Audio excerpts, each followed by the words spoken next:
গুদুম ভাতারি শাশুড়ি, তা তোর বিটিকে মানা কর, তোর বিটি আমাকে ফাঁকি দিয়ে অন্য ছেলেকে ফোন করবে কেন লো? মুখের ভাষা ঠিক করো জামাই, খুব খারাপ হয়ে গেছে কিন্তু। বাল খারাপ হয়েছে, নিজের মেয়ে খারাপ বলা সেটা বলছে না, আমার দোষ দিচ্ছে। আরে ফাটা কুকুর বেটা, আমি কি করলাম রে? কার সাথে ধরা পড়লাম বল? এলো চাকা চুদি মাগি, তো খলিলের সাথে খেলার পাড়ার আড়ালে কি করছিলি রে? আমি দেখিনি নাকি? আবার কেলামো মারাছিস, মায়ের সামনে মিথ্যা কথা মারাছিস, তেলিয়ে ঘরে চামড়া মাথায় লাগিয়ে দেবো বড়া। আরে কাদা কুকুর বেটা, তুই দেখেছিলি আমার মেয়ে খেলার পাড়ার আড়ালে ধরা পড়েছিল? দেখিনি, সব দেখেছি বড়া, শীতকালের ভয়ে কাউকে কিছু বলিনি বড়া। তুমি তো শাশুড়ি নামে কলঙ্ক, তুমি তো তোমার মেয়েকে আশকারা দিচ্ছ বড়া, ওই জন্য তো তোমার মেয়ে এসব করতে সাহস পেয়েছে, নাহলে পাবে কোথা থেকে? আরে কাদা কুকুর বেটা, শুইরের বাচ্চা, আমি আমার মেয়েকে আশকারা দিচ্ছি? কাদা কুকুর বেটার মুখকে মারবো ঝাঁটা এখনই। হ্যাঁ এখন তা তো মারবাই, মা বেটিতে এক হয়ে গেছে না, এখন ঝাঁটাকে এখন বারণও মারবা। আর তুই ডেমনকে আমি আগেই বারণ করেছিলাম, এইসব বারোচুদার প্রেমে পড়িস না, এরা খেতে দিতে পারবে না, লাস্টে খিটকাল করবে, আর খেয়ে দেবে বাড়ি থেকে। না খেতে দিতে পারছি না, তুমি আমার হয়ে খেতে দিয়াছো যে তোমার বিটিকে, আবার কেলামও মারাইছি, বড় বড় ভাষণ মারাই, আবার শাশুড়ি না হলে কোনো গাড়ি ভেঙে দিতাম লাউড়া। কার গাড় ভাঙবি রে কাদা কুকুর বেটা, শুইরের বাচ্চা, দেখবি এখন চটি করে মেরে তোর মুখ লম্বা করে দেবো। শুইরের বাচ্চাকে কিছু বলছি না, শুইরের বাচ্চাকে করে মুখকে স্যান্ডেলে করে মারবো, দেখবি? আগেই তো বললাম দাদা মারো, তোমাদের তো জামাই মারা স্বভাব, তোমরা যে জামাই ভাতারি, তা জামাইকে মারবা না? জামাই মুখ সামলিয়ে কথা বলো, ঠিক আছে? আমি কাদা মুখ সামলাবো না, সামলাইতে হলে তোমার মেয়েকে সামলে নাও, তোমার মেয়ে যেন দ্বিতীয়বার এরকম ভুল আর না করে। আর এরকম ভুল করলে কিন্তু কাদা মেরে ফেলে দিয়ে যাবো, ও কাদা আমি নেবো না, ও কাদা নিয়ে আমার জীবন জ্বলে পুড়ে ছাই হয়ে গেল। আর তুই এমনকে বলে আর যাইলো, কি এমন করিস কিলো ভাতারের সাথে, তাই ভাতার রেগে যায়? ভাতারকে কাবু করে রাখতে পারিস না?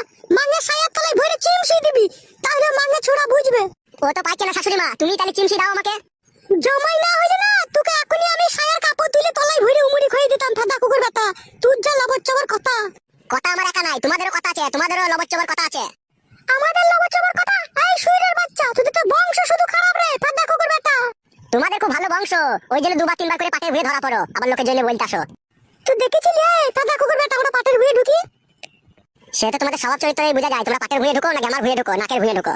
মা তুই শুইরের বাচ্চার সাথে কথা বলি না, ওর সাথে আমি কথা বলে পারিনি, তুই কি রে আজে বাজে কথা বলি না? এমএলএ সাহেবের সাথে কিসের পার্টি করেছে? তা জিজ্ঞেস করো না তোমার বউকে, রাত দিন এমএলএ সাহেবের কাছে পার্টি অফিসে কি করতে যায়? পার্টি করে বলেই তো যায়, জিজ্ঞেস করো তোমার বউকে।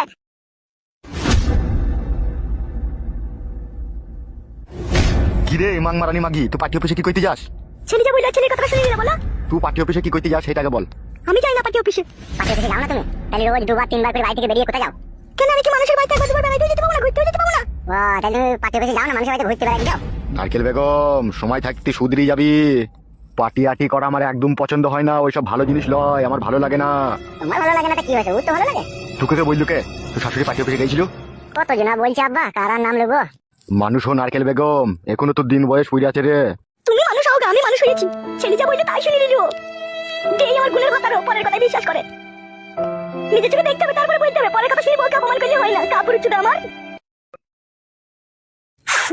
বারো চুদা ভাতার, ভাতার নামে কলঙ্ক, নিজের ছেলের কথা শুনে নিজের বউ